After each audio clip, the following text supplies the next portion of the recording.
Rob out here at ImAlwaysInHotWater.com, and I am just doing a quick walkthrough today of a 2015 Hurricane SunDeck 188, basically a 188 SunDeck. And I have a couple of boats I have to run on the other side, and a client called me to list his boat. So I'm out here, and we're going to call this just a basic preliminary inspection. I'll get more details as I have more questions for the seller. Initial indications, that bottom paint looks like it's in great shape. It's probably been done recently. And the exterior hull is also, once again, I can't see underneath, so is not bad at all. You know, it could definitely use a little bit of a detail. And in this particular situation, the reason why I'm definitely shooting the video is, you know, to give you a closer look. Bimini's in nice shape. I think this is a second owner vessel. It hails with a Suzuki DF 140. And overall, she's in nice shape. She's a good little boat.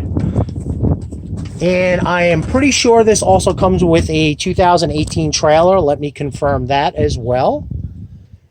And let me just take a quick walkthrough so you guys can see. And basically what I'm going to do is just kind of give you a little inside and outs of the boat itself.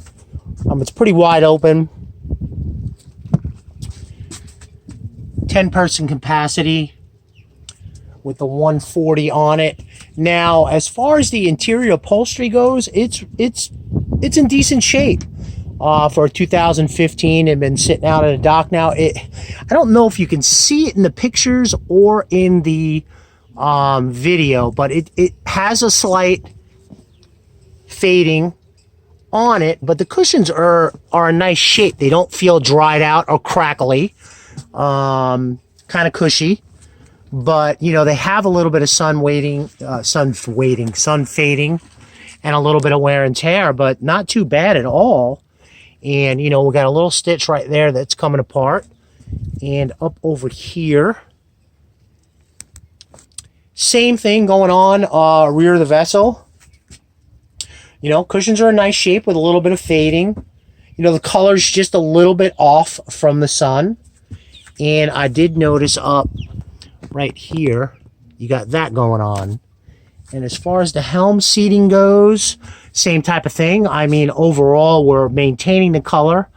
We're not dried out, but we do have a little bit of a stitching and a little bit of crackling right there. Crackling. That's a funny word. Swim ladder, ski pole. I did notice on the cowling that we have a goober right there.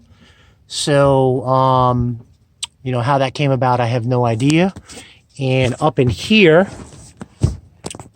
we are running, let's just kind of bear with me, see where your battery set is, with a Perco, batteries with a Perco switch. And up on the, let me just take a quick look, yeah, up on the helm, I'll check on this if this is a GPS that goes right here. I didn't see it in the storage box. Stereo is responsive.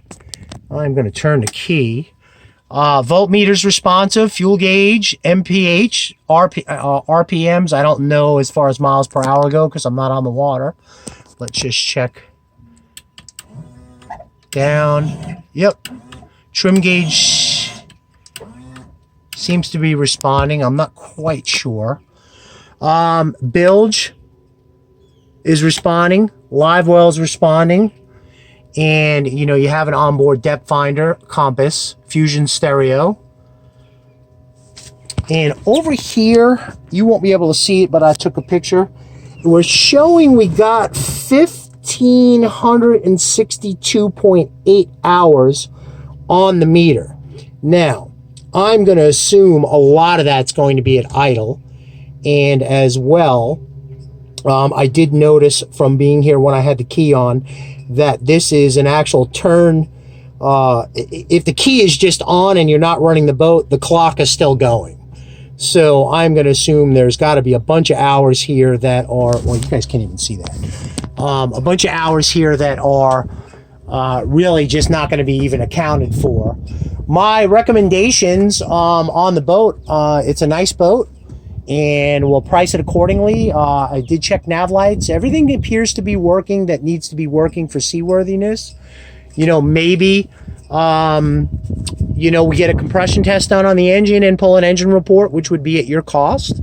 But overall, that would be just something that I would consider as a buyer on this particular boat. But that will pretty much about do it. It's pretty simple. There's not really, it's not a complicated vessel here. But that'll about do it. I think this will be a nice catch for somebody. And like I said, I'll verify anchor lights on. Must have came in at night because everything has been on as soon as I turned on the battery switch.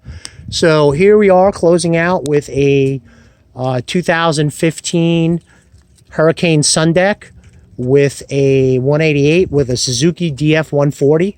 I've actually sold that motor with hard hours on it on some of the boat club boats over 2,000 hours. So I have no fear of 1562, even if those were hard hours and maintenance has been done. These, you know, this is what these motors are designed for. So anyway, I'll get a few more details, but that'll about do it. I think this will be a nice catch for somebody, a nice boat to hit the sandbar if it ever opens up again, and you can do a little fishing on here too. So that'll about do it. Rob out here at ImAlwaysInHotWater.com. Today is May the 6th. Rob signing off, wishing you a great and safe boating day.